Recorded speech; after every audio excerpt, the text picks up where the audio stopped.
你就点一下就 OK。我觉得这并不好，好，请注意听，不要这样做。最好的名字就是你一眼就看出来那个人是干嘛，好。例如说，你看这个人是教英文的、或者是那个人，也许那个人是一个英明神武的人，好，所以名字其实很重要的，好。还有就是不要用这种自我感觉良好的缩写。前不久我在 PTT Fresh 版上看到一个自我感觉良好的缩写叫 GAS，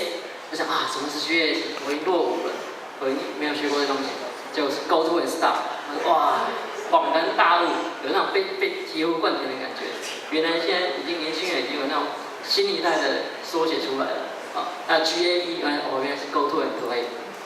那不要这么做，除非这个案子只有你在写，好。取名字很重要，风格呢要统一啊。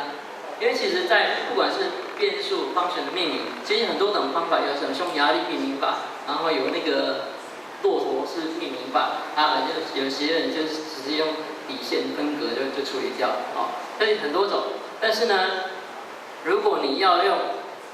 某一种命名法的话，请统一你的风格，然后不要有大写有小写，不然其实你会别人会搞不清楚，甚至你自己都搞不清楚你在这个变数是要做什么用。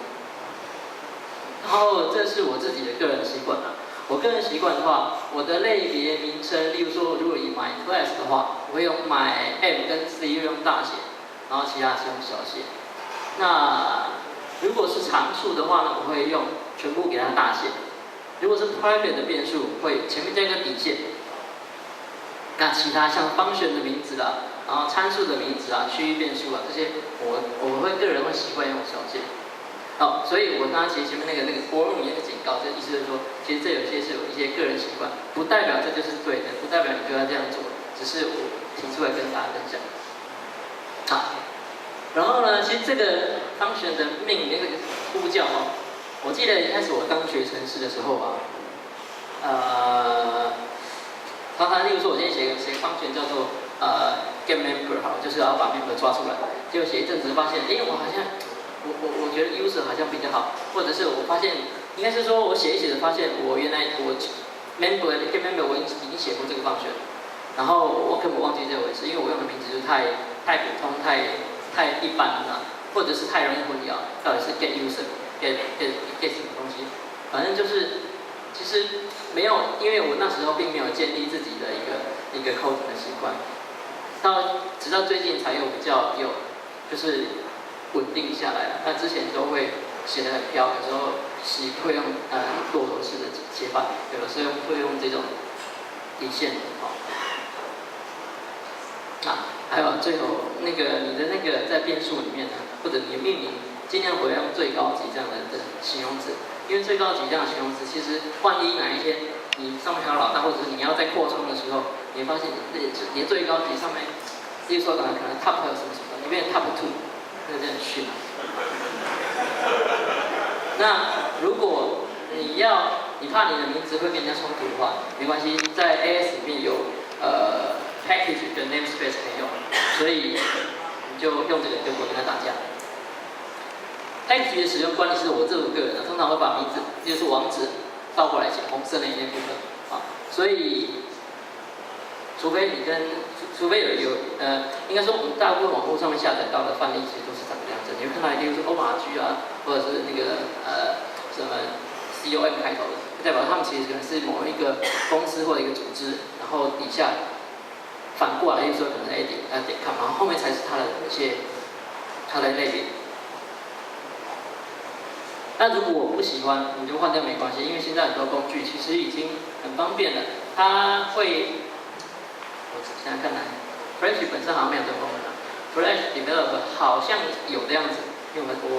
我好像真的没用它。我记得你可以，例如说你可以去变更某个类别，或者变更某个变数、某个function的名字，那所有在你这个相关的类别里有用到它的话，它都会自动帮你调回来。那如果你不放心，你可以自己一个调。所以如果不喜欢，换掉吧。然后呢，我不知道各位有没有看过，像那个日本高中生啊、高中女生，他们的手机拿起来上面就是一大挂。我意思就是说，你的参数在传的时候，不要一次一串就这样整包丢进去，很方便啊，但是其实不好看，而且不好用。应该是说只有你觉得好用，然后当你丢给别人，别人不见得会知道说，哦，原来中间那些参数是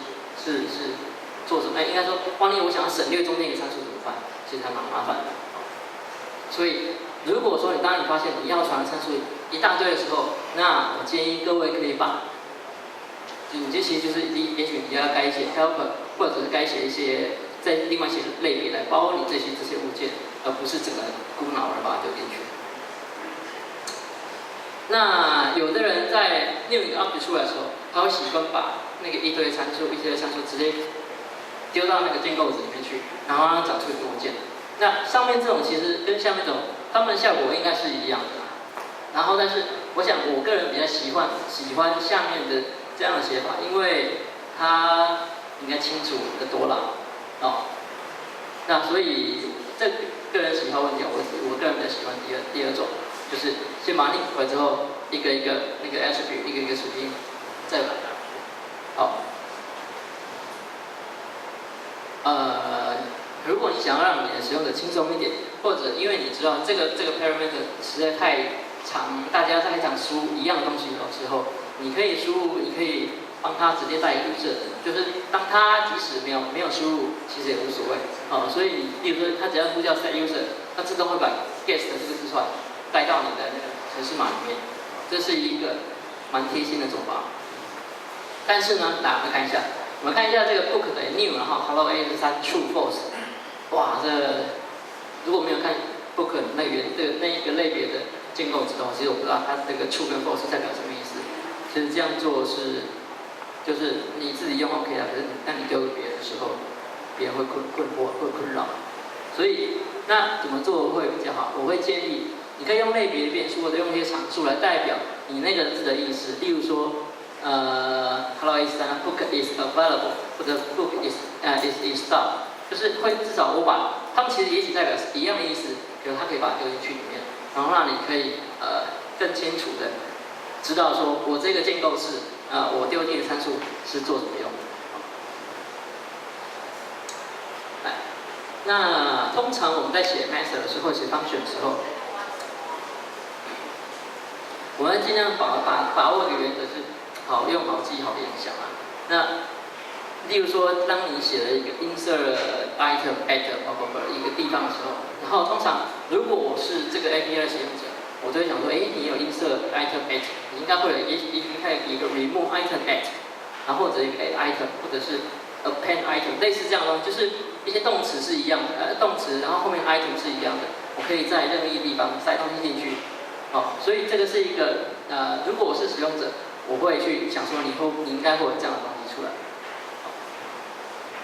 有一个原则啊，这个字有点难念 ，astonishment， 那个 astonishment 这个英文呢，它翻译成中文大概有点像是惊吓，然后惊恐、害怕，没有害怕，惊吓的意思，就是吓一跳的意思。那这个最小惊吓原则呢，其实它意思是说，当使用者用你的 API 之后，他不应该会被你的行为所吓到。哇塞，这怎么出来这样的结果？这是不对。他应该会觉得你的东西很惊奇，而不是觉得很惊讶。所以呢，使用的那个结果应该是哇，而不是滑。所以这个我觉得好坏其实会差很多。那个品质，那个 code 的品质其实好坏是差很多了。就是多帮使用者想一想。那最高境界就是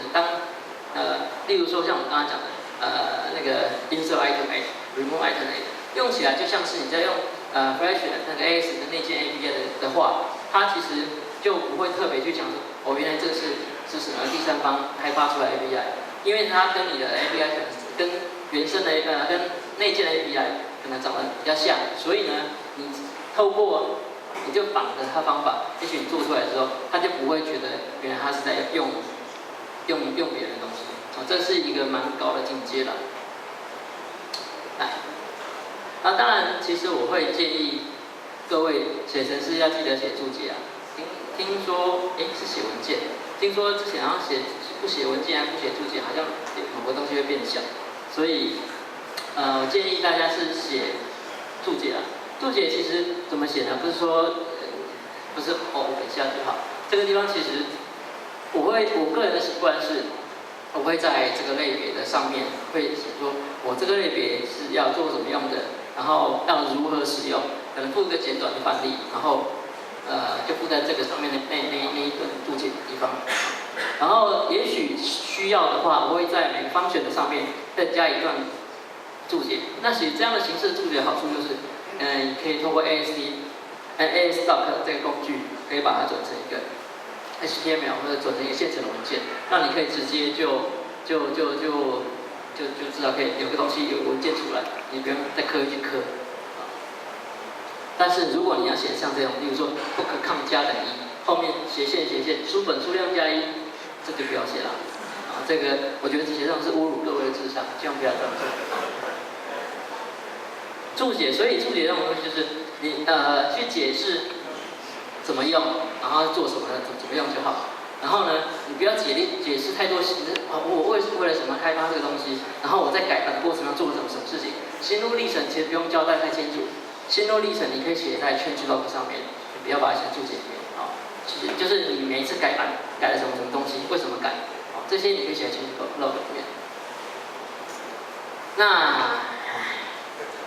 当选你要 public 还是 private， 就你要公开还是要那个私有的？我的想法就是，你只要露出你想要给大家看的部分就好，然后不想看的，肮脏的或者是那个程式码很复杂的，就你自己把它包好就好。我想这个也是 OOP 的一个精神啊，封装就是你要露出你要看的，你露出你想给人家看的东西就好。那万一